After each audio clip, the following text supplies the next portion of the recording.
The presenting sponsor of Pod Save America is Blue Apron. Blue Apron is the leading meal kit delivery service in the U.S., and while many people know what they do, many don't know about the types of meals you can eat when you cook with Blue Apron. Will you tell us, John? New words.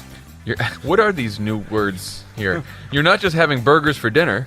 You're making short rib burgers with a hoppy cheddar sauce on a pretzel bun. That sounds delicious. That sounds really good. Love a pretzel bun. I love them too. You're preparing seared steaks and thyme pan sauce with mashed potatoes, green beans, crispy shallots. Yes, you are. All in under 45 minutes and without a trip to the grocery store.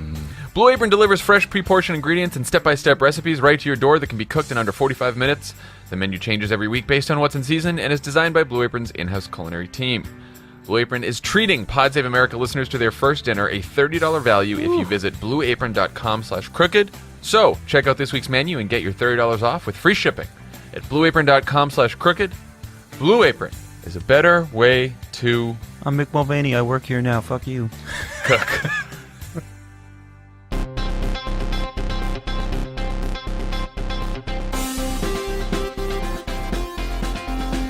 Welcome to Pod Save America. I'm Jon Favreau. I'm Jon Lovett. I'm Tommy Vietor. On the pod today, we will be joined by one of the great legal minds of our time and the author of the new book, Impeachment, A Citizen's Guide, our pal Cass Sunstein. And we're also going to have a special guest calling in later, Senator from Massachusetts, Elizabeth Warren. Get out of here. Yeah. Cool. Late last night, we... Did you run into her, Logan? How did this happen? Late last night they reached out because we're going to talk about the showdown. The showdown at the OK Corral this morning. Yeah. The Consumer Financial Protection Bureau. We're going to try to say the full name of it as many times as possible. Mulvaney and his... so we don't abbreviate that crap. His usurpation of power and donuts. He brought donuts. Mulvaney brought donuts, which is what we brought Elizabeth Warren the first time she was on the show. That is true. Okay, before we get to that, hello guys. How was your Thanksgiving? How are my little stuffed turkeys? How you guys feeling? How's the shame? I feel fine. I feel great. You know, everyone's in it together. Post-Thanksgiving shame. I don't feel great. Lovett, why don't you tell us about Love It or Leave It? I have a space for a Love It or Leave It promo because it's Monday. We have a great episode of Love It or Leave It coming your way with some of my favorite guests. No, you're supposed to promote the one from that was over the weekend, which was the second show at the Beacon. Oh, our second Beacon show was awesome. We had Bravo's Andy. Bravo Andy. Home. We had Andy Cohen. We had Francesca. Bravo Andy. We had Francesca Ramsey. We had David Diggs. We had Muriel Borst-Tarrant, who is a Native American actor and comedian and writer who talked about Thanksgiving. We had an a cappella group, the Vineyard Sound. Not over the top at all. Singing the Love It or Leave It theme. It was... when we first realized that an a cappella group had done the opening to Love It or Leave It, there were many texts sent between me and Tommy. John and I we're not necessarily friendly, but we thought it was funny, so we went with it. I know you guys text about me. No, you were on them. Oh, good. Okay, good. My brother texted me about it and said, "I just want you to know this is when it all went up." He goes, "If we need to look back at a certain moment when it went over the top, this was it." changed. That was from Andy doesn't Favreau. weigh in a lot, but when he does, it's pretty funny. Yeah. And also, by the way, we played a game where we actually played the hardest game we ever played, which was forcing people to recognize the difference between Breitbart headlines, Fox News headlines, and fake Russian ads. Oh, nice. And it was That's a great game. It was, and man, Peggy. The entire, it was really hard, but the entire Beacon was chanting her name. Really? Yeah. Go Cool. Peggy. Anyways, good episode. Pod Save the World? Yeah. So the episode that's up right now is with an Africa expert named Johnny Carson. I went to the swamp to Washington, D.C., to the United States Institute of Peace to sit down with him. We talked about Robert Mugabe. Ambassador Carson was in the Foreign Service for 37 years. Hey-o. First met Mugabe in 1974 That's in a some Johnny random... Carson joke. I know. In some random, airport in the middle of Africa. It's like... That's the kind of history and relationships you get from all these people who are now being unceremoniously shoved out of the State Department, but I digress. By an oil sea. We talked about Zimbabwe, we talked about elections in Kenya and U.S. policy generally, so check it out. And Majority 54 is up with its second episode. Jason talks to a former CIA officer about Trump's ongoing campaign against the American intel community. Seems like he's treading into your territory there, Tommy. I don't want to talk about it. And we're going... I'm going to make a video of me assembling a podcast mic with a blindfold and just direct it at Jason like an attack guy. And we're going on tour again the end of this week, guys. We're going to be in Santa Barbara Friday night. I think we finally sold out that show, but who knows? We're traveling again this week? We are. There's Sacramento Saturday night and Oakland, California on Monday. Huh. Great. So have a whole tour. There's a lot to talk about, guys. Yeah, let's go. I want to start with a quick update on the most urgent topic. That is the Donor Relief Act of 2017. This is Mitch McConnell's determination to pass $1.4 trillion worth of tax cuts and tax increases through the Senate by Friday. So this is it, guys. This is why Republicans have put up with Donald Trump's creeping authoritarianism, the mafia-style corruption, the casual racism. This is the main event. The deranged tweets. They did this so that they could wake up and make ultra-rich people even richer with a bunch of tax cuts. So this is it. This is the big event, which means that they will stop at nothing to get this done. It is a bad bill. It is an unpopular bill. No one really likes it. It sort of breaks all of their promises. It's going to explode the deficit. It's like Republicans could have written a bill like George W. Bush did that was skewed heavily towards the wealthy and how much tax breaks it gives, and then just gives like sort of chump change to the middle class and to everyone else. But they couldn't even get that right. No. They're raising taxes. Raising Over about half of all families will see a tax increase by 2027. Can I tell you my favorite part? This is fucking nuts. Can I tell you my favorite part about the bill? Please. The provisions that essentially adjust for inflation are permanent. So the tax breaks they're codifying are permanent, but the tax cuts, the tiny little measly ones in the short term, go away. But the corporate tax breaks Right, the stay corporate there forever as well. Corporate tax so breaks the are permanent. people, every chance they screwed over working people. Yeah. So, yeah, winners, the top 0.1% get an average tax cut of $200,000. That's pretty nice for them. Corporations get a 43% cut in taxes. That's good for them.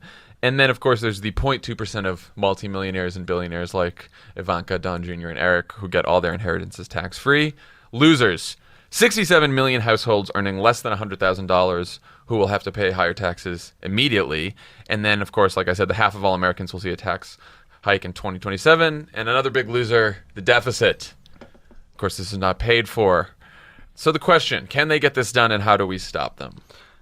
They definitely can get this done. I mean, it's playing out very similarly to healthcare, but like healthcare was their passion. Cutting taxes is their job, Healthcare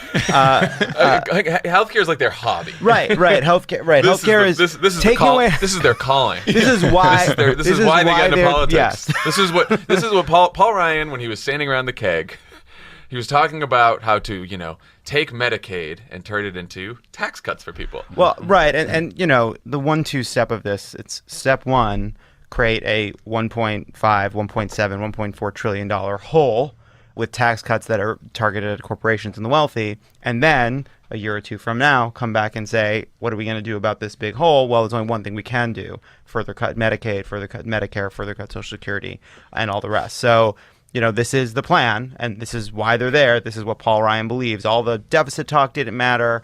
All the attacks on Obama being unfit for office don't matter. This is it. This is why Republicans are Republicans. And so some of our favorite, quote-unquote, Republican heroes from the healthcare battle are not no's yet. Right before we all left for Thanksgiving, Lisa Murkowski, in an op-ed in a local Alaska paper, said she was fine with them adding the repeal of the individual mandate in the Affordable Care Act, which is basically partial Obamacare repeal, into this bill, even though the Congressional Budget Office, the nonpartisan Congressional Budget Office, says that repeal of the individual mandate would increase the number of uninsured by 13 million. Seems bad. And raise premiums by an additional 10% year over year. Seems bad, too.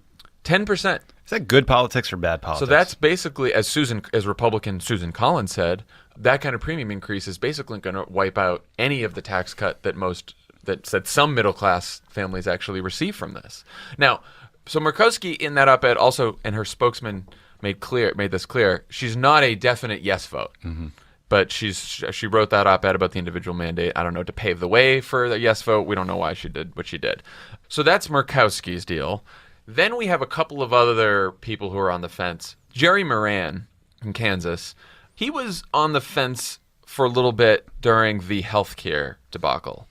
And he held a town hall over the break, which did not go super well. But kudos to him for holding it in the first Yeah. place, because no one else is doing one else that. does. But Jerry Moran did, and he basically told people he's undecided because he thinks it'll bust the deficit, which he's correct about, and he's not sure about adding healthcare into the mix. So there's a couple people like Moran, and of course there's Jeff Flake, there's Bob Corker, and there's John McCain. Again, all three of these folks, they like giving tax breaks to the wealthy. They always have, so we can't expect them to completely change their stripes for this. But all three of them have made their concerns known about this process, which is just as bad as the healthcare process. No debates, no big public hearings, no nothing. And they seemingly care less about the details than they did around ACA repeal. They're just like, Yeah. whatever, state and local taxes. Like all the deductions and things, it would seem like it would really upset New York members of Congress or California members have sort of washed out in the end. Right. They're not really fighting for the things They're that are not going to come to bite them in the ass during the elections. Totally. I, And look, and Flake and Corker particularly said that they have real problems with what this is going to do to their deficit. So basically what they're going to do here, the Republicans are trying to have it both ways. They're saying, no, you keep saying taxes are going to go up on middle-class families, but that's only if Congress doesn't renew the tax cuts for middle-class families. Of course Congress will renew tax cuts for middle-class families when 2027 rolls around. Well, if Congress does do that, the deficit will increase by even more than the 1.5 trillion it's already going to increase by. So they can't actually have it both ways. and by the way, Congress has lashed itself to the mass over and over again and then crashed anyway. That's what happened with the sequester. That's what's happened with shutdowns. That's what's come close to happening with the debt ceiling. If the sequester, if you remember, was this thing where they built a ticking time bomb into the budget that said if we don't come to an agreement by a certain time, there are these drastic cuts to defense, drastic cuts to discretionary spending, and then the bomb went off, and Right. it just happened anyway. So the idea, and look, the idea that these guys are like, don't worry, 10 years from now we'll fix it. Like, that's ridiculous. Yeah. They want to make the corporate tax rates permanent because, in fairness to them, they believe that fixing up the corporate tax code, cutting the rate, broadening the base, and having it be predictable might lead to further investment. But they're doing it at the expense of the middle class, of working people, of anyone who's not, going to benefit from the stock increase of major companies. And small businesses. And Yeah. small businesses. So let's talk about the politics of this for Flake, Corker, and McCain. They vote no on this, right? If they decide to vote no on this and tank this bill, they don't have to worry about Breitbart. They don't have to worry about Sean Hannity. They're not going to face voters again. None of them are running for re-election. But also, I mean, the bill has a 52% disapproval, Right. 25% approval via Fox News, that liberal organ. A lot of their base. So they might have a problem in a primary, but not a general election. Right. Jeff Flake and John McCain in Arizona have a lot of those, it's a growing suburban population there that are going to face a lot of these tax increases. Like suburban people and swing voters in suburban districts are going to face tax increases all over the country, which is why it's yet another reason why this is awful politics for the Republicans. So, John McCain gets so much credit for his no vote on healthcare reform, which he should have, which he deserved. And there was a quote today where he told Mike Pence during the healthcare reform debate, "I'm not going to vote for something called skinny repeal. It's ridiculous." You know? Well, this would be voting for skinny repeal. And so all of that goodwill that John McCain rightfully earned after his healthcare vote, it should be taken away if he votes yes for this. Because again, it's not like we expect him to vote for liberal policies, but he has exclaimed that he doesn't want something that increases the deficit. He doesn't want something that's out of regular order. He doesn't want something that's skewed too heavily to the wealthy. And this bill does all of these things. By Corker, Flake, McCain, Collins, Murkowski, by their own ideological tests, nothing to do with Trump at all. By their own ideological tests, they should be all voting no on this, but they're afraid to. I mean, the other thing too, just like sort of stepping back from it, it's not like America doesn't have problems that could be addressed in the tax code. I know. This is It's crazy. It's a crazy thing to do. Like, corporations are sitting on tons of profit. The reason they're not investing, the reason they're not hiring more, the reason they're not raising wages is not because they don't have money on, just money in their bank accounts. Economic insecurity in the middle class, people trying to fucking get jobs and expenses, all the problems that we talk about all the time, like, this is a bill to make them worse. It is complete. It is There's just no reason for it. There's no reason for their tax plan to be this terrible. It doesn't simplify the tax code. The favorite Paul Ryan talking point is that it could fit on a postcard and make it easier for everybody. That's just not the case. It says bizarre sunsets. Things phase in, they phase out, they screw over people at certain levels, they change the way all kinds of deductions and state and local property taxes or state and local income taxes are taxed at a federal level. It's a disaster. And there are good reasons. Like, if you did something like, whatever, revenue neutral tax reform, which involved not raising the deficit, and you had a principle that said we're not going to be regressive, we're going to make sure the benefits accrue down, you could get Democratic votes for getting rid of a lot of these tax breaks, there are good arguments for getting rid of them. There are good arguments for simplifying the tax code. But there's no good argument for telling people that are living in an expensive place, oh, you're going to pay a little bit more for your house so that the DeVos family inherits more when they die. Yeah, it seems like the only guiding principle for this tax legislation is that they needed to give a huge and permanent tax cut to corporations. And however they had to pay for that, whoever they had to raise taxes on, they were just going to go ahead and do it. And the donors, and the billionaire donors. They needed that this is payment coming due, so they have to reduce the estate tax because they all want that. Because they need the donors to be on board, because they've allowed themselves to believe that it is much more difficult to vase voters if they don't pass anything than if they pass something that raises taxes on those very voters. They have convinced themselves that this is true, so that's their problem. There's another reason McConnell wants to get this done by the end of the week. The government runs out of money on December 8th and will shut down. McConnell and Paul Ryan need Democratic votes to keep the government open.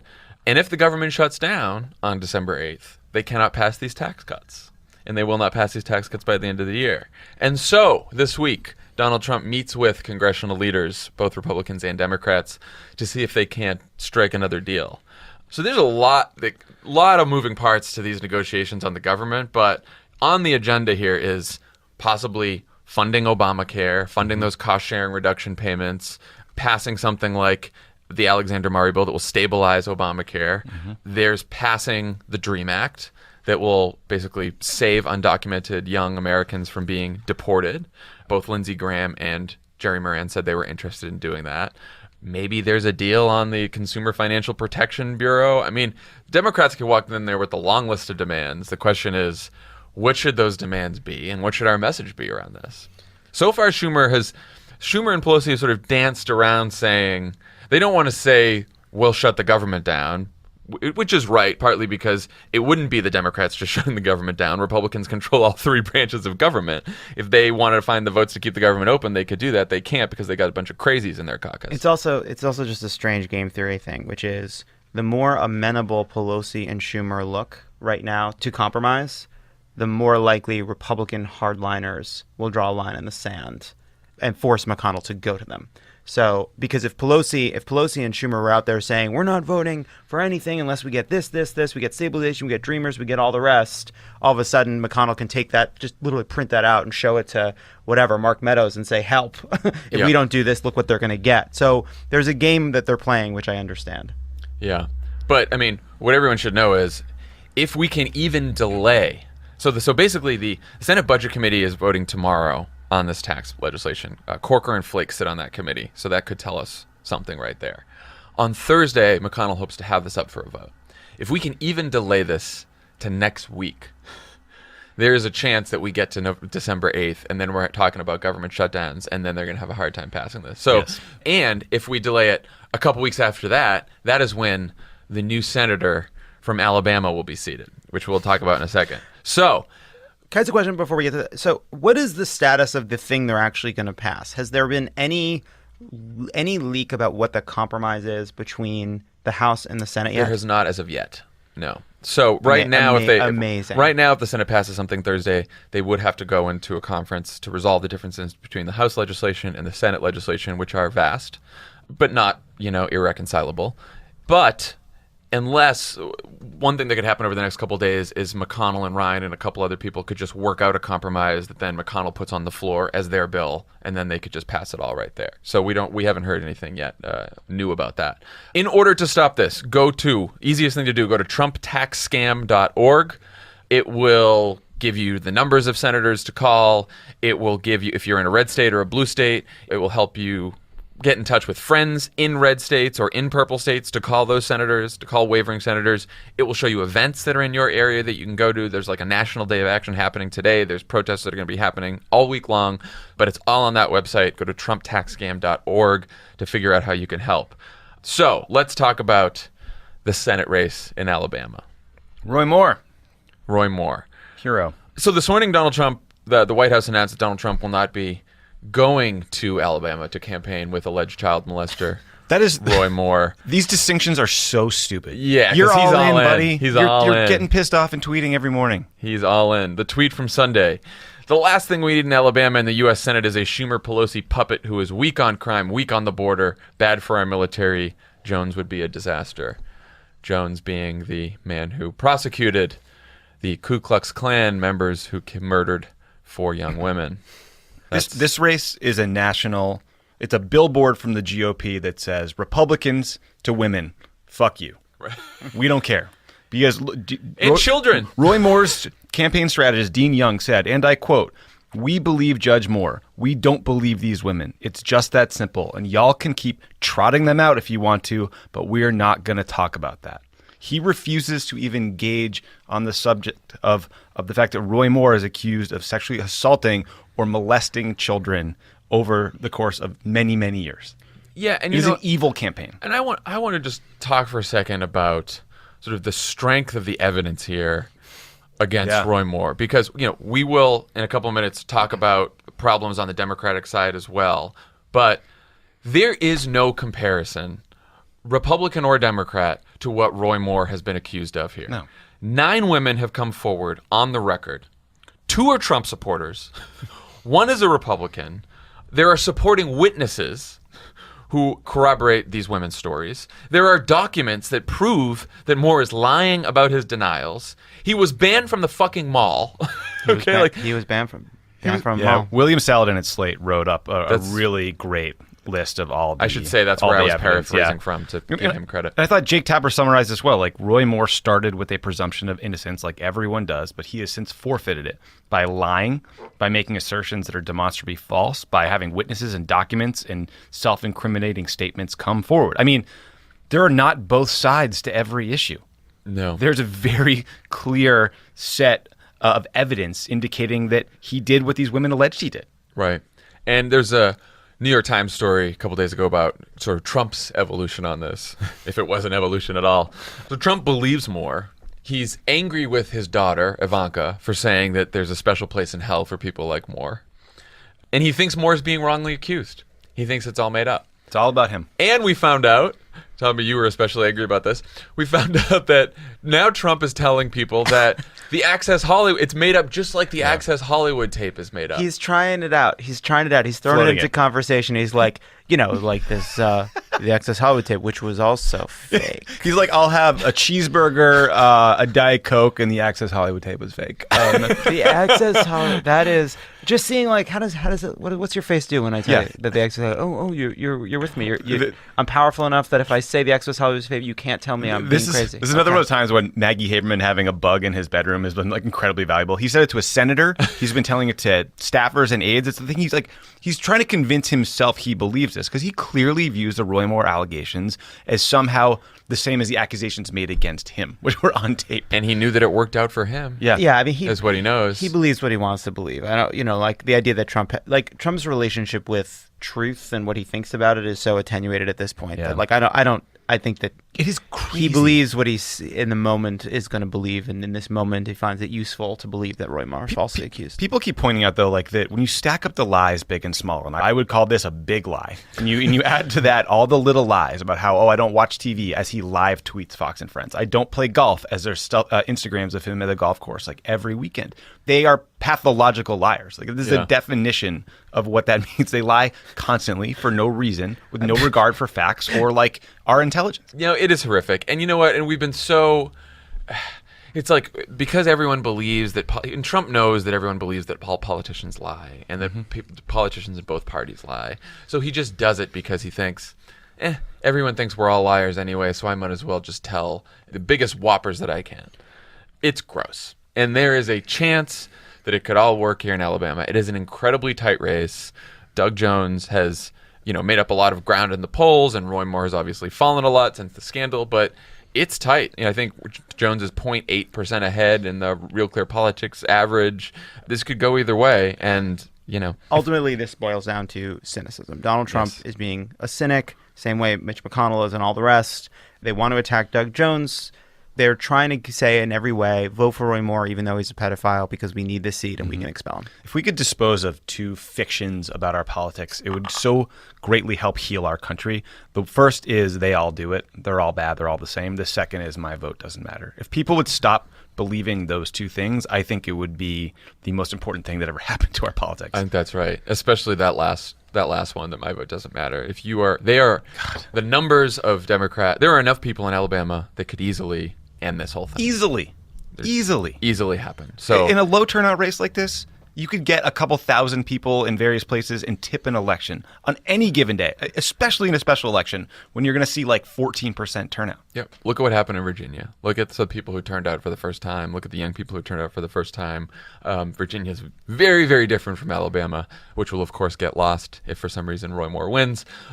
but that doesn't mean that people in Birmingham and people in Montgomery can make a big difference here. People in the suburbs of Alabama can make a big difference. Go to the polls and make sure that Roy Moore is not the next U.S. We can senator. Win a Senate seat in Alabama, and it can change everything. It can change everything. It's one of the most important elections. It's what, and we shouldn't have said John Ossoff's race. I know that got a lot of people excited because it was one of the first races in the Donald Trump era. An extra Democrat in the House of Representatives, it would have mattered. It would not have mattered nearly as much as what happens if Doug Jones takes the seat. The scale of what hinges on this election is so is much hard bigger to comprehend than any of the special. It's so much bigger than any of the special elections that we've seen. Because a lot of what comes in after matters too. It's hard to say this, but we'll look back and what happened with Doug Jones could very well have tipped the direction of the country. Yeah, the stakes haven't been bigger in any election we've seen since 2016, but it's also the challenge is harder for Democrats than any challenge we've seen since 2016. So pay attention. All right, let's talk about John Conyers and Nancy Pelosi's appearance on Meet the Press. We must discuss this. I'd like to just state that was a very, very, very bad answer that she gave on Meet the Press. Yeah, you think? Let's tell everyone what happened. So Nancy Pelosi's on Meet the Press. She's asked if Conyers should resign. Conyers, again, you might have missed the story. This was a BuzzFeed story right before Thanksgiving. It was revealed that he settled a wrongful dismissal suit in 2015 with an employee who accused him of sexual harassment. Pelosi's answer, she said, "We are strengthened by due process." Fine. Then, John Conyers is an icon in our country. Bad. Very, very bad. Don't need to say that. He's done a great deal to protect women. Again, not what you say when someone's accused by women. Asked if she believes the women, Pelosi said, "I don't know who they are. Do you? They have not come forward." So one has not come forward because of a confidentiality agreement in the settlement. And if John Conyers wants, he can release her from that confidentiality agreement so she can speak, and he should do that. Another one has not come forward. Another one filed a lawsuit, another woman that was later dropped, and she has not come forward. A third woman has come forward and gone on the record in the Washington Post, Melanie Sloan, who said that she does not believe she was sexually harassed, but was verbally abused and harassed throughout her time in Conyers' office, including one time when he called her into his office and he was sitting there in his underwear. It's disgusting. Which, We should also note that these confidentiality agreements exist because the House has a terrible way of dealing with cases about sexual harassment. Yes, whereas everything is hidden. The institution protects the members. The institution protects the members. They pay for the members to have a lawyer. The accusers have to get a lawyer themselves. And then when they're settled, the public doesn't know about the settlement, even though the fact that the public's taxpayer dollars are used to pay the settlement. Which seems to me like something that should be changed immediately. And during the process, you're expected to go to work. You're expected to show up at work as normal. Like if you've brought an allegation, you're expected to, as this is all unfolding, just work every day. So we should say, right after that appearance, there was an uproar, as there should have been. And Pelosi's office immediately put out a statement. Almost simultaneously, Conyers announced that he was stepping down from the Judiciary Committee, of which he is the ranking member, while the investigation proceeds. And Pelosi in the statement said, Zero tolerance means consequences. I have asked for an ethics investigation, and Conyers has agreed to step aside as ranking member. No matter how great an individual's legacy, it is not a license for harassment. If she had just given that answer on Meet the Press, we probably would not be talking about this today. So she clarified it, so great. I think the question is, because some people are saying, no, Conyers should resign right now. I do think, and Tommy, we talked about this sort of last week when we were talking about these ethics investigations. Whether the ethics committee investigation process is good enough or not, I do think we need some sort of process here when someone is accused of sexual harassment, because we've now had this problem where for the longest time, women don't come forward because either men don't believe them or don't want to believe them, or powerful men silence them. And so no one was heard. And a lot of people didn't come forward. And I don't think we can go from there to a situation where someone is accused of sexual harassment and then Twitter is the judge and jury of what happens, right? Like, I think there needs to be an ethics committee process, an investigative process with teeth, that is bipartisan, that is swift, that is credible, that brings justice. I do think we need something. Well, there's here. a bill that's been put forward to try to fix the process, which is clearly broken. I think what you're saying is exactly right. I think that because for so long there was no process that made sense, that there was no way for allegations to be taken seriously, we're kind of learning about all these things that happened over many, many years in which there were absolutely no consequences at all. And we're processing that sort of as a culture. Van Jones was on Love It or Leave It, and he talked about his work with prisoners and talked about his work with people that have done terrible things. And he talked about the difference between an on-off switch and a dimmer switch. And I think we're at the beginning of figuring that out, right? What Connors is accused of is different than what Roy Moore is accused of, right?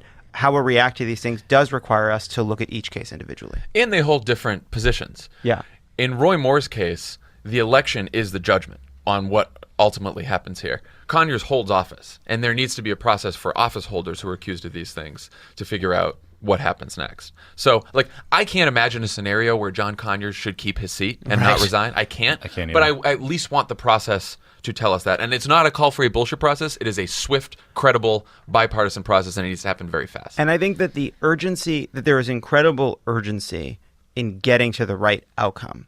But I think that because we're all online, because these things sort of play out on Twitter, that there's Twitter time, and the urgency of Twitter time is actually completely unimportant. The urgency of Twitter time is 5 seconds. Right. It is very, very important that Nancy Pelosi gets her statement right. It is less important and does not make her equivalent to people defending Roy Moore that she fucked up on Meet the Press and then had to fix it later, Right. She's not Donald Trump. Right.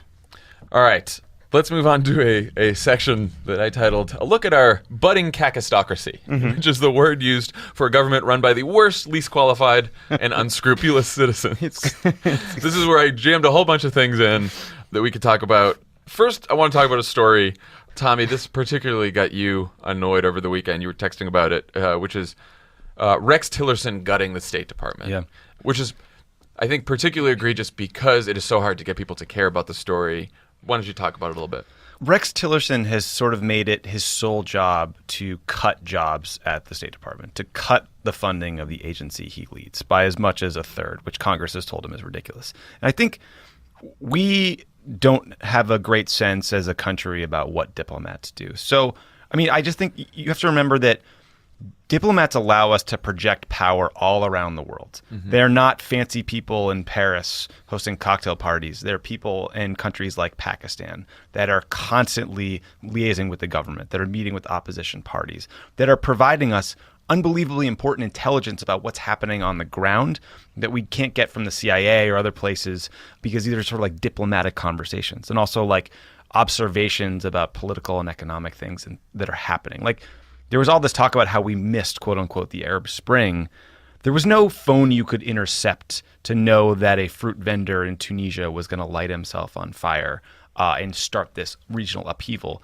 You could have a really credible diplomat who was out in the field meeting with people, seeing this tension boiling over and thinking that this was a tinderbox.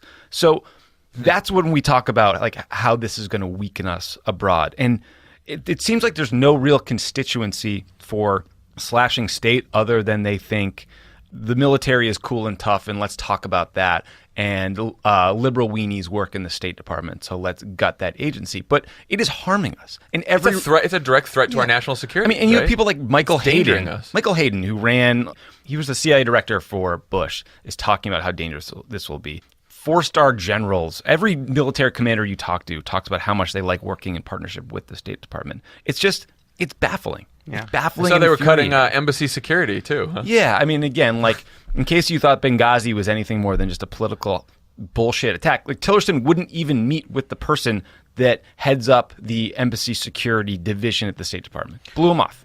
It reminds me a little bit of how Fox News can be a zone of conspiracy, because it's protected by the truthful journalism that kind of holds up our whole democracy around it. Like, we live in the protection of an international order that we built over half a century and was not perfect. The United States makes terrible and evil mistakes, but it created a period of growth and stability and positive change unrivaled in human history.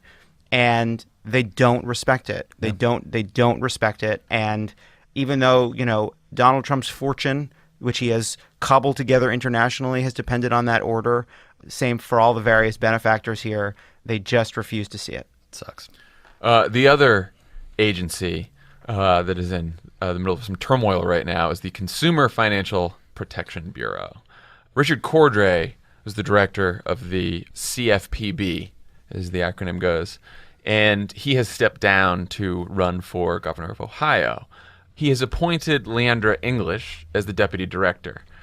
The 2010 Dodd-Frank Act says, which set up the Consumer Bureau, says the deputy director shall serve as acting director in the absence or unavailability of the director. Trump, however, decided to install Mick Mulvaney, who's the head of the Office of Management and Budget, which is a White House office, which is under the White House, saying that the Federal Vacancies Act allows the president to install a temporary acting head of any agency who's already been confirmed by the Senate. And so what happened? Both of them showed up at work today. Mick Mulvaney has called this agency a sick, sad joke, but he did bring them donuts this morning. He also sent out a memo telling Here you go, you useless weasels. Here you go, you cruller. Anti-American bureaucrats. This one's got jelly. have a cruller, bureaucrats. An industry that does nothing but help protect us from, like, giant institutions, right? Like big banks. Now the agency has returned, Tommy, you're right, $11.9 billion to nearly 30 million consumers from banks and financial institutions and debt collectors and predatory lenders that tried to cheat them. Yeah, and Mulvaney's making an ATM as deputy. Like, he doesn't give a shit. It is ridiculous. And so we're going to talk all about this, but we have an expert who's going to be joining us to tell us all about this. It is the woman who set up the Consumer Financial Protection Bureau in the first place. Not just set it up, it was her brainchild when she was a Harvard professor before she was a U.S. Senator. Elizabeth Warren is going to join us and talk all about this. So when we come back, we will have the Senator from Massachusetts, Elizabeth Warren.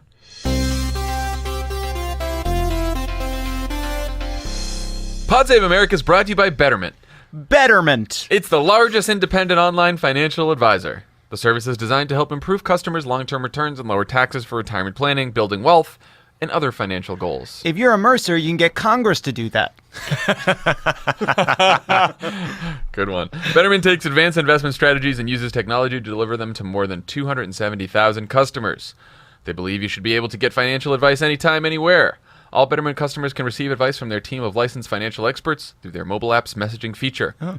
Betterment is a fiduciary. Did you guys know that? It's a fiduciary. I do that. That means that they don't get commissions for recommending funds, and they don't have funds of their own. Nerds. Betterment does what we believe is right for you. Betterment can give you a clear view of your net worth when you sync your outside accounts, such as bank accounts and other investments. Betterment can show you how much your outside brokerage accounts may be costing you in fees and uninvested cash. My net worth is a McDonald's bag in the back seat and my dog. Is that Jon Lovett impression? I don't know, but I like that you thought it was. Tough hit on my finances. I mean, there are a lot of McDonald's bags in the back of his Jeep. I actually was thinking of us because they're not my assets. He's got a wonderful dog. Hannah and I got McDonald's on the way down to you did? Laguna Beach. Oh. We pre-gamed our lunch. Oh, that's right. Yeah, that was with some nuggets Yikes. that Luca liked. Anyway, Bitterman's offering a free 5-minute investment review right now, which is great. It helps you assess your investment accounts, tax strategies, fees, and risk exposure. No sign-up required. Pod Save America listeners visit betterment.com/crooked. That's betterment.com/crooked. Start your review today. What do you got to lose? Nothing. Betterment, rethink what your money can do. Think a different thing about it. Pod Save America is brought to you by Policy Genius. Policy Genius. Life insurance. If you're an adult, especially one with kids, you know you need it. But it's so easy to put off. Shopping for life insurance is confusing. It takes forever. And you have to speak to an agent just to get a quote. Not with Policy Genius, though. Didn't Leona Helmsley leave her fortune to her dogs? Continue. Cool. Policy Genius lets you compare life insurance from the top providers online. Takes as little as 5 minutes. Or if you're busy, 1 minute per day for 5 days. That's a little equation they threw in. A little treat for all of us. A little math for you. If you can find a policy you like and want to know more, you can talk to one of their licensed experts. But if you're just browsing, you don't have to talk to anyone. Browse away. I love browsing through. Browsing policies. is great. And they don't just do life insurance. You can get disability insurance, renter's insurance, pet insurance, and compare health insurance quotes. So if you need life insurance but you've been putting it off, try Policy Genius. You can compare life insurance online on your own terms in your own time. PolicyGenius.com. Because you should only be forced to speak to an agent if you've committed a federal crime. And we are back with the Senator from Massachusetts, Elizabeth Warren. Senator Warren, how are you today? I'm doing good. How are you guys doing? We're pretty good. We're good. Okay. Mick Mulvaney did show up at our office, too, claiming he runs this as well. So we're trying to figure that A out. little frustrating. And why not? I mean, once you've decided, you can show up anywhere and just declare yourself in charge. You know, what else is he going to hit next? Elementary schools, you know. I can't believe he used the donut trick. That was our trick for you when you were on Pod Save America. Exactly. We brought you Dunkin' Donuts, and now he thinks he can Exactly. stroll in there. That's right. It's unbelievable. That's right. And you guys, you know, I put this on you because you taught him the power of the donut. Dunkin' Donuts is in our DNA. You bet. So just to start off, let's talk about the Consumer Financial Protection Bureau and why it matters and what it's accomplished so far, because it is, like so many things in Washington, unfortunately abbreviated all the time. And I saw someone on Twitter seeing, CFPB, and they were like, does that have to do with the college football playoffs? So let's talk about what it is. Okay, so let's start when it didn't exist. Okay? So back when, in the bad old days, like in the run-up to the financial crisis, there were all these different laws that were supposed to be out there, consumer protection laws, to make sure that people didn't get cheated on mortgages and credit cards and so on. The problem was all of those laws were spread among about 7 different agencies in Washington. And for none of those agencies was consumer protection their first job. So, the guys at the Fed were like, we do monetary policy because we're cool, and the guys over at the OCC were like, we make sure the banks stay profitable, and so on through the agencies. And the consequence of that is that consumers, starting, a whole lot in the 80s and then much more in the 90s and then into the 2000s, just keep getting tricked and trapped and pinched and cheated on one financial deal after another, in particular on home mortgages. And so people end up with these terrible home mortgages. We know the banks packaged them up, made $1 bazillion selling them, $1 bazillion repackaging them. And then it turned out those little mortgages were kind of like grenades with the pins pulled out, and they started blowing up. And when they blew up, they took down the whole economy. So part of what President Obama did when he comes into office is he says, we got to get the economy stabilized. That was his first job. But he said, we got to change the rules so stuff like this doesn't happen again. And the idea was, let's create an agency, the consumer agency, and let's pick up all those consumer protection laws and maybe fill in a couple of gaps and put one agency, make them responsible for making sure to stand up to the big Wall Street banks and to make sure that consumers just don't get cheated. So that's what the president was able to sign into law as part of Dodd-Frank. He asked me to come in, and I set the agency up for about a year. Once the agency was up and running, I went back up to Massachusetts. And that little agency has been out there doing its job. It's kind of, it's the little engine that could. And so far, in the 6 years that it's been up and running, it has forced these giant financial institutions, I hope you're sitting down, to return more than $12 billion directly to people they cheated. And it's handled about 1.2 million complaints against the companies. And that's begun to change the world. It means not that everything's perfect, but it means there's really a cop on the beat so that families can take out a mortgage or a credit card or a student loan and know that they've at least got a fighting chance to have a level playing field and that they're not just going to get robbed when it happens. So that's what the agency has been up to, and it's been pretty darn successful, which is why it's pretty darn unpopular in some corners. And it's pretty user-friendly too, right, for a government agency? Yep. I know that there's basically just a hotline you can call up if you feel like you've been cheated by a credit card company or bank or payday lender, and you can reach someone and they take care of your claim. Oh, call up. You are so old school. I am. You can actually just go online. Even better. And do even better. And in fact, let me give the little plug here. If you think you've been cheated, like your bank popped a $10 fee on you, or your student lender charged you the wrong interest rate, anything that you think went wrong, you go to cfpb.gov, and one of the things that'll pop up is complaints. You can click on that complaint button and get a little form, fill it out, and here's how it works. It's actually really cool.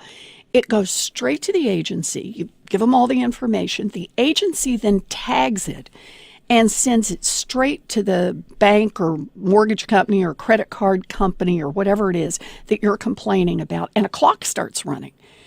And the agency keeps up with whether or not they respond to you and how they respond and whether or not you're satisfied by that response. And here's a really cool feature. If you want to, you go there and look, and you can sort the information on complaints. You can find out which banks get the most complaints. You can find out what kind of products engender the most complaints. You can see who gets the best response rate. That is, if someone's complained, does the company come back and fix the problem and do it quickly? So what this is really about, this is the part I love, it actually is making markets work better. So better lenders, the ones that don't cheat their customers, actually don't. They have a chance now to say, hey, I'm doing better than those other guys. I don't show up in this complaint database. Those guys over there are the ones who've had thousands, tens of thousands, hundreds of thousands of complaints against them. Not us. We're the good guys. Come do business with us. This is a way ultimately to empower consumers and to drive markets so they're more efficient. Don't you just love hearing a Democrat say that? That is good. Senator, you told the Washington Post that if Mulvaney takes over the Consumer Financial Protection Bureau, it would change every calculation that every giant bank makes in their executive suite when deciding just how close to come to breaking the law. What did you mean by that? Well, think of it this way. One of the jobs of the consumer agency is to enforce the law. Now, law enforcement has a lot of decisions that get made behind closed doors. And over the last 5 years, like I was just talking about, 6 years, with Rich Cordry at the helm, the consumer agency has gone after some pretty darn big fish, like you remember Wells Fargo and the fake account scandal, and plenty of other big lenders, and been pretty aggressive in leaning into them and saying, you cheated people here, you cheated people there, and here's the deal. You're both going to have to give back the money and pay a penalty for cheating. You put a different director involved, and the question is, you got a guy like Mulvaney who's already said he doesn't believe in the agency. He doesn't think they ought to be doing that kind of thing. How does the calculation change inside the consumer agency, the part you and I can't see, the part that takes place behind closed doors? How many investigations don't get pursued or get pursued lightly or only gently? How many times do they say, well, let's be a little easier. Let's let him just apologize and back up. Let's, give him a little slap on the wrist, whatever. And as soon as the big big banks, the big corporations say, oh, new cop on the beat, very different from the old cop, then their calculation about whether to, run close to the edge by adding an extra $15 fee on this, or recalculating interest rates, or not supervising your employees about whether they're opening fake accounts, or whatever other kind of scam they come up with. It just changes. That's the whole point, is that guys who are driven to say profit, profit, profit, profit, profit, and we'll go as close to the line as we can, so long as we think we're not going to get any pushback from a cop on the beat. Those are the guys who are going to take advantage of consumers. And how do I know that? I know it because they did. I know it because they do. And so if the agency is run by somebody who thinks the big problem is those poor giant banks are being pushed too hard not to cheat their customers, if that's the change that gets made, it's going to reverberate not only through the executive suites at the big banks, it means ultimately through every household in America that now is just a little bit more likely to get cheated. So one of the things at stake here, and to your point, one of the reasons they want to put Mulvaney there is to enact that ideological agenda. The agency was set up to be independent. Republicans have objected to just how independent the agency is. Can you talk a little bit about why that's important and how that impacts the legality of what Mulvaney is doing? Yep. So this is an idea that starts actually back during the Civil War. You guys ready for that? Didn't know we were going back that far. Yeah, exactly. So that's when the first banking regulatory oversight agency is enacted into law. So Congress says we got to have some oversight over the banks, and they establish what becomes the Office of the Comptroller of the Currency. And one of the insights that Congress had even back then is, if you're going after big banks, you better make it independent of Congress, because if you can cover it kind of in the political sphere, we're not so sure they'll be as tough on the big banks as they ought to be. So the funding was set up independently. That means they're funded through fees and other mechanisms, not through the ordinary budget process. And they were given independence. The OCC, for example, has a single director. Now it's confirmed, it's nominated by the president, that director, and confirmed by Congress, but then that's it. It goes out and acts independently because that's what helps keep the markets honest. That's what keeps us safe. And we know that they're not in Washington, making lots of campaign contributions in return for getting less enforcement when they break the law. So that's the basic idea behind all of the regulatory agencies that oversee the financial system, the Fed, the OCC, the FDIC, the main regulators there. So the CFPB is the same kind of thing. Congress built it to be independent. The president has one power where the CFPB is concerned, and that is to nominate the director. Then Congress has one power, and that is to confirm that director. After that, it is an independent agency, just like other independent agencies in government. Now, that doesn't mean there's no review. There's an Administrative Procedures Act. There's all kinds of things it has to do internally, but the point is to try to remove it from some political influence.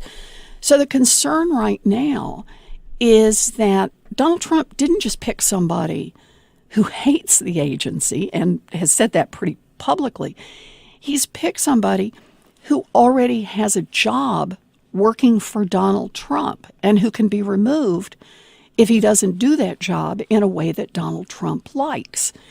And so there are a lot of folks out there who are really concerned that the real point here is not just to get somebody into the agency who can blow it up, but to get somebody into the agency who is directly beholden to Donald Trump.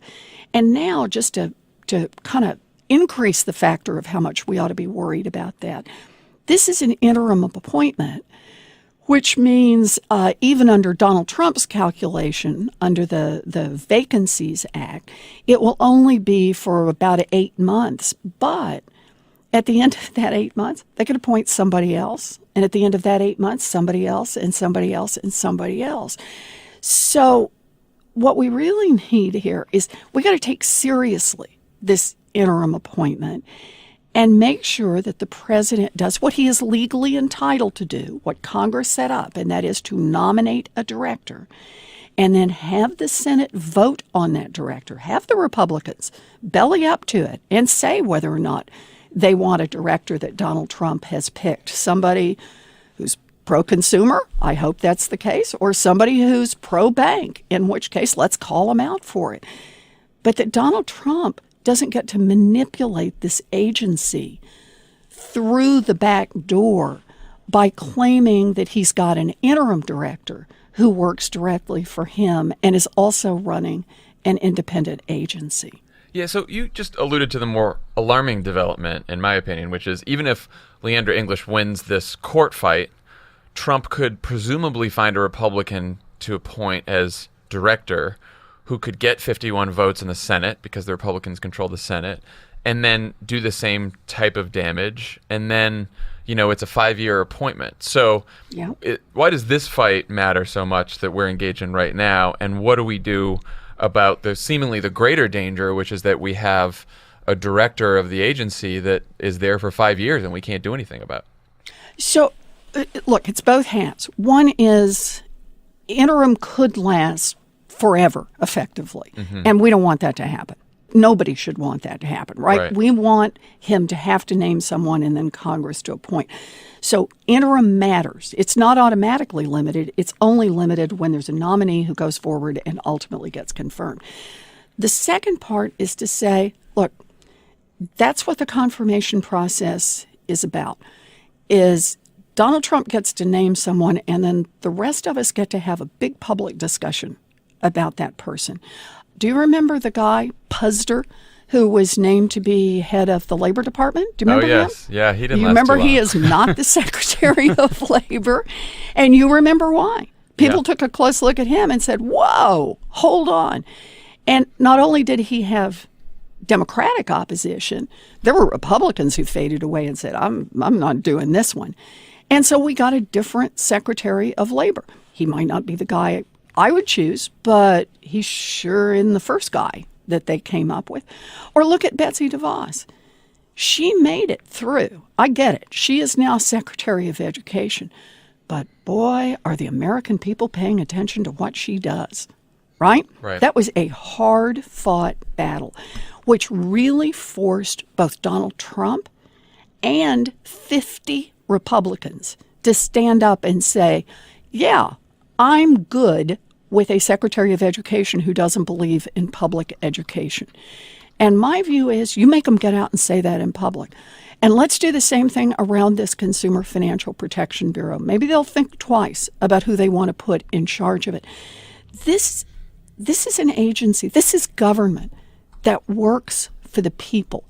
It's not out there for the giant banks. It's not out there for the student loan scammers. It's out there for the people, and it's producing results every single day. Look, I'll put it this way. We didn't get this agency just because President Obama said he wanted it. The banks were totally opposed to it. They spent more than $1 million a day lobbying against Dodd-Frank, and right at the center of their bullseye was no consumer agency. But the president said, we're going to do this agency. He stood behind it. He stood firm when, I'll be blunt, people in his own administration were like, yeah, how about we throw that under the bus in return for some other things we'd like to do? And the president said us. no. Not good Not for these you. three. No. But he was great on this. He stood strong. And here's the deal. People all across this country got engaged. And that's how we got the Consumer Financial Protection Bureau. So now it's proven what it can do. Now it's out there fighting on behalf of families. Now it's got a lot bigger fan base than it had before. But that means we got to step up and defend this agency. We got to be in this fight. We got to be in this fight to make sure that Donald Trump follows the law and doesn't just get to put his guy in and override what Congress said in Dodd-Frank would be the succession plan. And when the time comes that Donald Trump nominates someone, we need to make our voices heard. If we like the person, great. And if we don't, we need to be loud. So just talking about this sort of legal issue, it feels like it's already been diffused into, liberals say it's English and conservatives say it's Mulvaney. You know, you were there at the inception of this agency and the reasons it was made independent. Dodd-Frank was written with a secession plan. How clear-cut is this legal argument? Is there any validity to the argument that the Trump lawyers are making that he has the right to make this appointment? So, look, all I can tell you is how I see it. I understand that there are lawyers on both sides. That's why this should go to court. But I'm just going to give you straight how I see it. There was a point earlier in the drafting of the CFPB where it said we'll use the Vacancies Act to fill in the blank when a director is not available.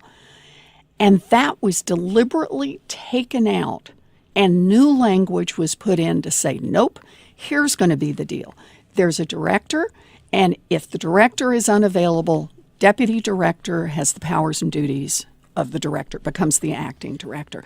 So in other words, you couldn't ask for something more deliberate. Congress thought about doing it through the Vacancies Act and said, nope, what we're going to do is we're going to do our own succession plan.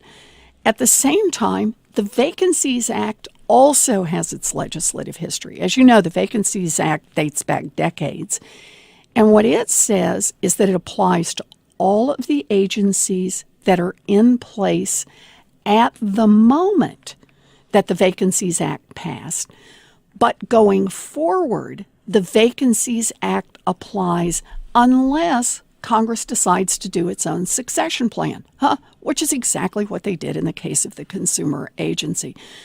So, don't listen to me. Larry Tribe jumped on this first and said he thinks that the statute is pretty clear here. And a lot of lawyers have jumped in to say so. Now, I get it that Donald Trump's administration says, no.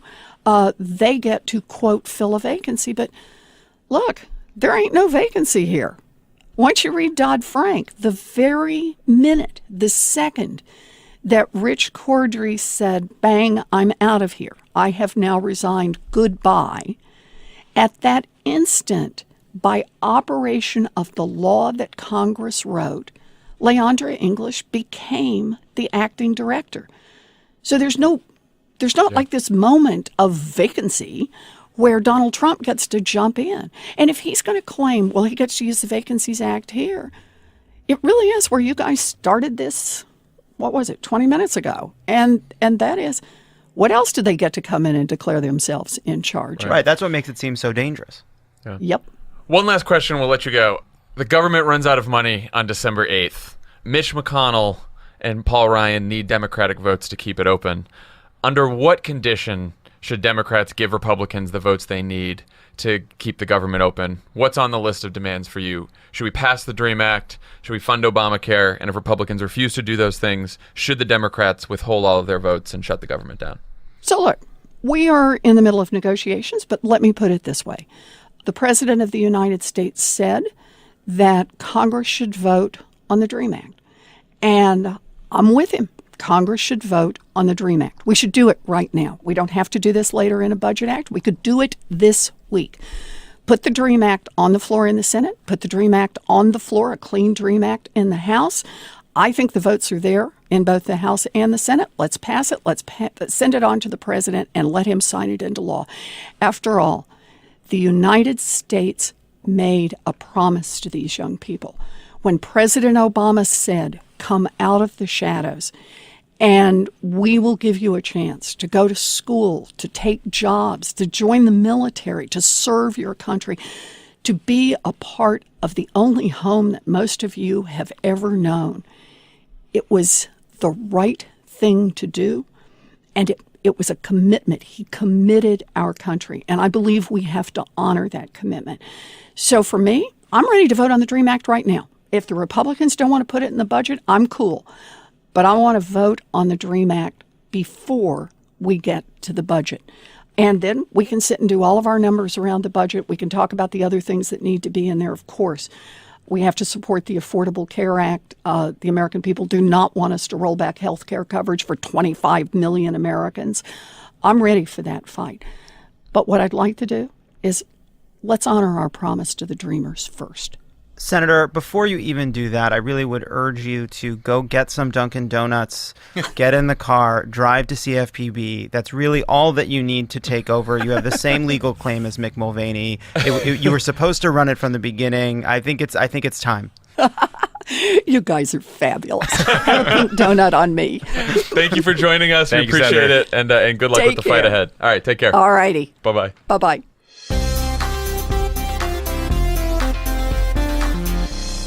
Pod Save America is brought to you by Movement Watches. We get it. Holiday shopping can be tough. But thanks to Movement, all that gift-giving anxiety can disappear with just the press of a button. These watches make the perfect purchase for just about anyone in your life, guy or girl. And remember, they start at only $95. Emily has a Movement watch that she loves. She's been wearing it for the last couple of weeks. Cool. The holiday shopping season is here, guys. With the press of a button. With Movement, you can skip the crowds and standing in crazy lines and find a gift they'll love at prices that beat department stores. I feel like we're a little bit, not like low energy, Jeb, but we're, continue. I think I'm feeling pretty high energy. Dance for us, monkey. The company started by two broke college kids that wanted to wear stylish watches but couldn't afford them, so they started their own watch company. How is this like how you started, built a following, launched into podcasts, YouTube, radio, etc.? You could have put that in different kind of font, so I know not to just read it like that. Could have maybe italicized it, maybe a little bold there, or you just go right into it. Movement watches start at just $95 at a department store. You're looking at $400 to $500. Such great prices. Movement watches make wonderful holiday gifts too. It's classic design, quality construction, Style and minimalism. You got it, Tom. With over 1 million watches sold in over 160 countries. Here's the deal, I love it. What's the deal? 15% off today with free shipping and free returns by going to mvmt.com/crooked. Now's the time to step up your watch game, John. Step it up. mvmt.com/crooked and go ahead and join the movement. Join the movement. Pod Save America is brought to you by the Cash App. The Cash App. Did you see Yes. our friend, Jose Andres. friend of the pod, Jose Andres, and the work he's doing with the World Central Kitchen? On the news program 60 Minutes. Big one. It's a big program. We have to get Jose on the pod. I know. You're right. He's a pal. He's too busy He literally. should be in person. He's saving. Cooking. He should be in person. He should be in person. He should Maybe be he in can cook person, us some and stuff. he should not come empty-handed. Yeah. Well, when you switch to the Cash App, you support his work to feed people in Puerto Rico. You get $5. All you got to do is use the code PODSAVE. How easy is that? He's feeding more people than vast government agencies. Giant ones, yeah. And you are too by downloading the Cash App or getting your friends to download the Cash App. And $5 is going to Puerto Rico relief efforts. So go ahead and do that today. We're not using other chefs We're not anymore. using other apps. We're not using other chefs. We're not using other chefs. The code is PODSAVE. $5 PodSave. for you, $5 for World Central Kitchen. On the pod today, we are joined by one of the great legal minds of our time, Obama's former regulatory czar, and the author of the new book, Impeachment: A Citizen's Guide, Cass Sunstein. Cass, how you doing? I'm great. Pleasure to be here. Hi, Cass. Hi. It's a pleasure to have you on. It is a pleasure. Okay, so you write a book at a clip of like one per week, I think. You write books like we tweet. I mean, I'm on your Amazon page. It's really unbelievable. Well, most of my books are 20 letters, or they're short books. Yeah, They're really tiny. Right. That's smart. What made you decide to write this book on impeachment? You know, we bought a house in Concord, and while I've studied the Constitution for a long time, hadn't really thought about the American Revolution, and I'm kind of surrounded by artifacts of the Revolution, and that made me think, well, what was impeachment about? And if you read the Declaration of Independence, it's completely like articles of impeachment. And if you look at the history in the 18th century, it's two ideas are on fire in our little country. One is self-government, and the other is the equal dignity of human beings. things. And I think we've missed that the slice between Paul Revere's ride and when the Constitution got ratified. And kind of the best window onto it is impeachment. That was the shots fired around the world that everybody heard in 1740s and 50s when we started impeaching people who were following orders from the Crown. And that gave a window onto our country. I think it gives you really a sense of what American exceptionalism is, and that's what got me into impeachment. So, Katz, I've seen you describe the book as about our country, about our struggle for self-government, and the relation between impeachment and that struggle. What does that mean, and what does that history tell us about this moment in time when we have a president that a lot of people would like to see impeached? Well, it tells us we're the boss. So that's the first thing. There's no they. We don't have a king. We wouldn't have had a constitution, by the way, without impeachment. So the first thing is we the people. Those aren't just, words. Those are a commitment, a promise. And the second thing, which I think really connects what happened in the founding period with the civil rights movement, with the movement for gay rights and same-sex marriage, with the women's movement, with what's happening now with respect to sexual harassment, is there was an idea we're all not subjects, we're citizens. And the idea of equal dignity was on the loose. And impeachment, it's right near that part of the Constitution that forbids titles of nobility. And that's not a coincidence, that the idea is that you don't have any princes or kings here. And, for those who are concerned about the current person who's doing various things from the White House, it's completely legitimate to say, we're in charge and there was a war fought to put us there. And we have some mechanisms to make sure that's real. So you've seen this debate about collusion, emoluments, and other issues where there's this question as to whether it's just a political wrong or a legal wrong. And, then you see the debate turn to what high crimes and misdemeanors should mean, whether it needs to be, a legal crime for a president to be impeached. Where do you fall down on that when someone does something that may be egregious, that violates the spirit of the Constitution, but may not be technically illegal? What do you think?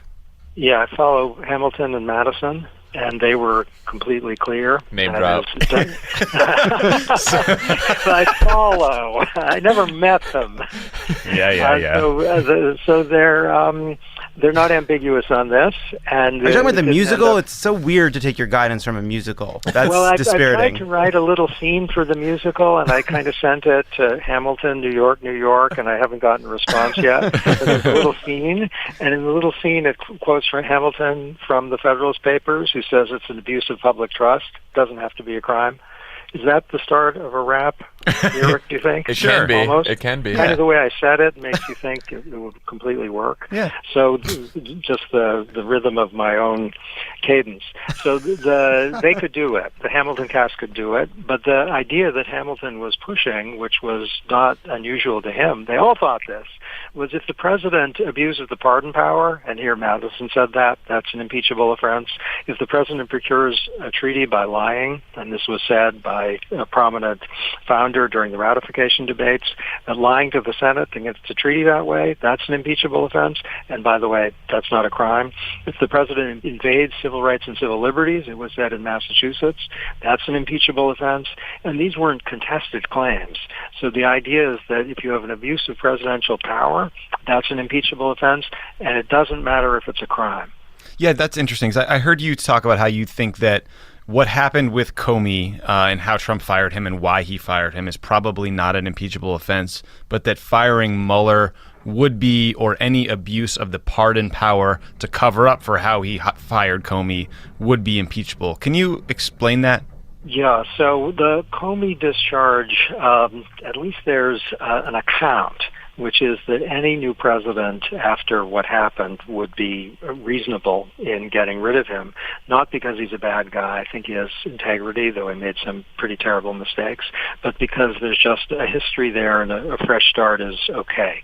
And given the complexity of everything, to fire him isn't an abuse of the authority the president has to choose his own FBI director, not necessarily. But if you fire someone who's investigating you or your White House apparatus or your campaign for potential interaction, let's say, with the Russians, that's getting really near the line. And I think the way to put it is the impeachment clause, actually at the convention, the talk was about procuring the office by corrupt means, and there the specific reference was corrupting the Electoral College. But working with a country who's not our friends to get office, that's kind of core impeachable offense. And then if I'm not claiming that happened, but if you discharge someone who's investigating that kind of self-insulation, that's kind of what the whole separation of power system was designed to ensure we didn't have. And the content of the separation of power system meant the House of Representatives can impeach the guy if he does something of that extreme nature. What would you say if a president was trying to stop an FBI investigation into his national security advisor and thus fired the FBI director after he had told the FBI director to please let this go, let this guy off the hook who might be in some trouble? Where does obstruction of justice sort of fall? I know obstruction of justice on its own doesn't necessarily, you probably don't think it's an impeachable offense, but in general, what kind of obstruction of justice do you think would? Okay, so if the president decides I'm going to go on vacation in Paris for the next 6 months, that's impeachable, though it's not a crime. If the president obstructs justice by saying that someone who violated the speeding laws didn't, and that was a lie and designed to protect his friend, that would be very bad, but it wouldn't be impeachable. So obstruction of justice is a grave act. We need to know what kind of thing is the obstruction of justice about. If it's about protecting one of his own advisors, it depends on what exactly is he doing. So if it's enlisting the apparatus of the federal government to prevent an investigation of national security advisor for wrongdoing, that's kind of a grayish zone, but I mean that as pretty harsh talk, because impeachment is, there's a very high bar for impeachment. So if you're in the gray zone there, it's pretty bad. So I think any White House would be well advised to tell the president, don't go anywhere near there if you're trying to prevent a otherwise legitimate investigation into one of your top people for what might be serious wrongdoing. So, under President Bush, I'm very confident. President Obama, I'm completely confident. And any number, President Reagan, completely confident. The top people would say, don't go there. And one of the things that would be said in explaining why don't go there is that it's getting toward the impeachable territory. It's not as horrific as firing someone who's investigating you and your apparatus itself for interaction, let's say, with an unfriendly foreign country. Still not good. So here on this pod, we've told people not to be waiting for, sort of the impeachment ferry to come save them from Donald Trump. Impeachment clause, right? Oh, there you go, Tommy. We're saying Merry Christmas again. Tim Allen was terrible in that. Because, we can talk about all of these legal, reasons for or against impeachment, but at the end of the day, it seems like it's a political question for the House of Representatives. You did a lot of research on this. Do you have any insight into what the founders thought or how they hoped to prevent impeachment from purely being used as a political tool that was sort of based on, the partisan passions of the moment? Completely. So the high crimes and misdemeanor standard is specifically designed to ensure that whether it's a Republican or Democrat, you don't impeach the person just because you think they're terrible, even if you think their policies are kind of ruining the country. You can't impeach someone for that. The high crimes and misdemeanor standard doesn't mean it has to be a crime. It means it has to be a pretty awful abuse of the power you have by virtue of being president. And that can be intruding on civil rights and civil liberties. It can be abuse of the pardon power. It can be making war. Those are all candidates for impeachable offenses. But the political disagreement, even if it's very sharp, is not legitimate. I think for those who are, especially up in arms about President Trump, that's actually a good thing, because it's a reality check saying that we should, whatever we think of the guy, have a neutrality principle in our heads, which means, would we want this person to be impeached for that act if he was our guy? And if it's something like, what we've been talking about, preventing investigation of self by firing someone who's engaged in a legitimate investigation of something that would be independently impeachable, then I hope we'd all say, even if it's our guy, that guy has to go if he's doing that. So I would say it's not fully right to say this is a political issue, the issue of impeachment. That is, if a high crime and misdemeanor has been committed for this or any future president, TBD, we need to insist that if it has been committed, it's not a matter of discretion whether to impeach the person. My reading of the founding period is you got to do it. You can't say he's our bum and he gets to stay. You're legally obliged to say he's our bum, but he's done something so horrific he has to leave. Now, it might be the political reality is it's going to be a very heavy burden on we the people to get our representatives to do that. But for Nixon, it basically worked. The key Republicans left him because the grounds for impeachment were so palpably there. So, in the Federalist Papers, is there anything about a billionaire funding a petition for impeachment to get his ID numbers up vis-a-vis Tom Steyer, or is there precedent for it? Yes, that's in the Federalist number 71. That's a billionaire back then meant trillionaire, so they understood it as really a lot more money than Tom Steyer has. I should say that Mr. Steyer, I really admire his commitment on climate change, and he's done great things.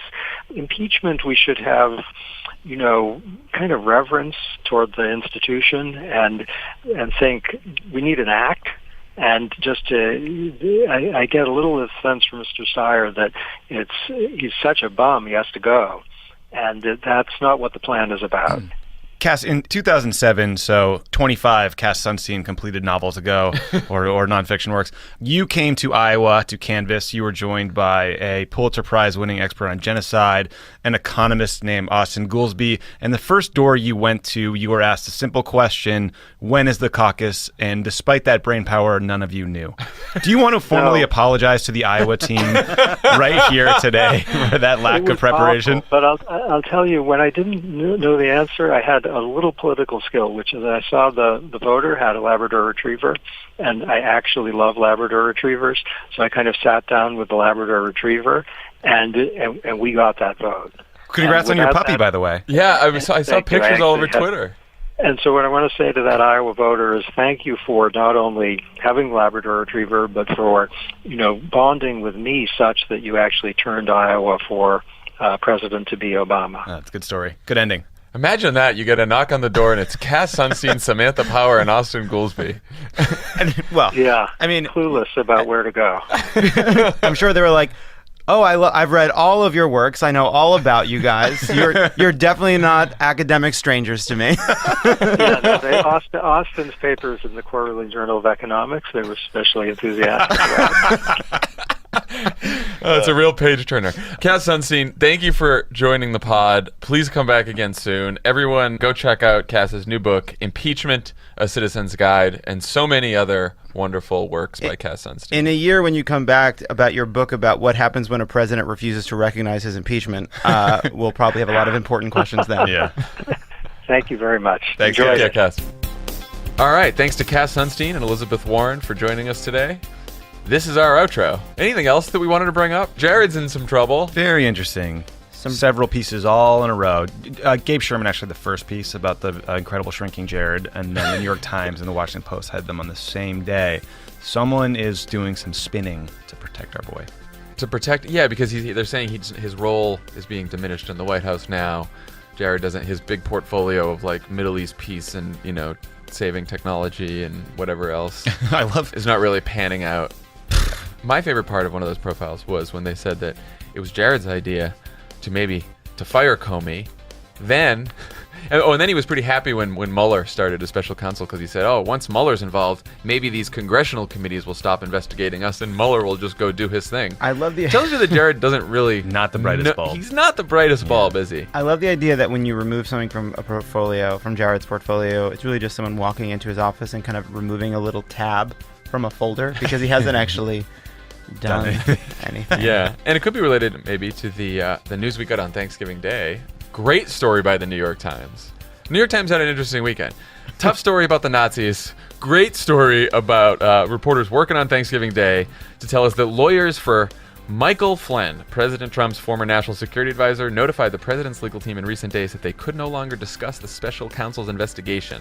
According to 4 people involved in the case, an indication that Mr. Flynn is cooperating with prosecutors or negotiating a deal. That seems like a very, very big deal. It just Because Flynn was just so caught. I mean, he just was so screwed. And also, by the way, the fact that Flynn's son is involved means like it's not just his own future on the line; it's his family's future. Maximum on the line. leverage. And the reason this is such a big deal is Mueller's only going to go for the deal and not prosecute Flynn if Flynn can turn on someone higher up the food chain. And there are not a lot of people left above Michael Flynn. There's the President of the United States and Jared and I don't know who else. Don Jr. The Mercers and Putin. This is a hell of an outro, but just breaking news. Roy Moore just got a GOP write-in challenger, a Marine colonel with some impressive credentials, but few political roots, according to Sam Stein. So, Boy, stay tuned. let's just stick on this outro all day. Let's record. Love it. Start reading the tweets.